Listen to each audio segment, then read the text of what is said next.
তেরখাদায় বিএনপির ভারপ্রাপ্ত চেয়ারম্যান তারেক রহমানের ঘোষিত ৩১ দফার আলোকে সাম্য ও মানবিক সমাজ গঠনের লক্ষ্যে সম্প্রতি সমাবেশ অনুষ্ঠিত হয়েছে।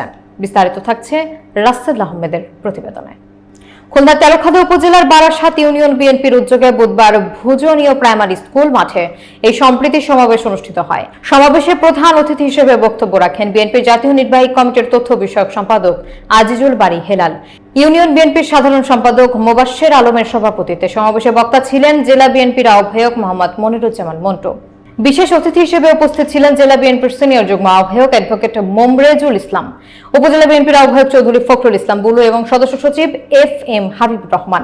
এছাড়া জেলা বিএনপির নেতা SM মনিরুল হাসান বাপ্পি, খান জুলফিকার আলী জুলু, শেখ আব্দুর রশিদ সহ জেলা ও উপজেলা বিএনপির বিভিন্ন পর্যায়ের নেতৃবৃন্দ উপস্থিত ছিলেন। বক্তারা সম্প্রীতি ও মানবিক মূল্যবোধের সমাজ বিনির্মাণে তারেক রহমানের ৩১ দফার গুরুত্ব তুলে ধরেন। সমাবেশে বক্তারা জানান, তারেক রহমানের নির্দেশনা বাস্তবায়নে এ ধরনের সম্প্রীতি সভা নিয়মিত আয়োজন করা হবে।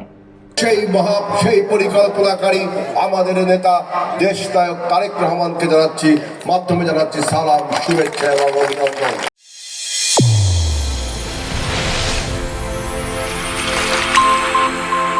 চ্যানেল A1 হৃদয়ের স্পন্দন।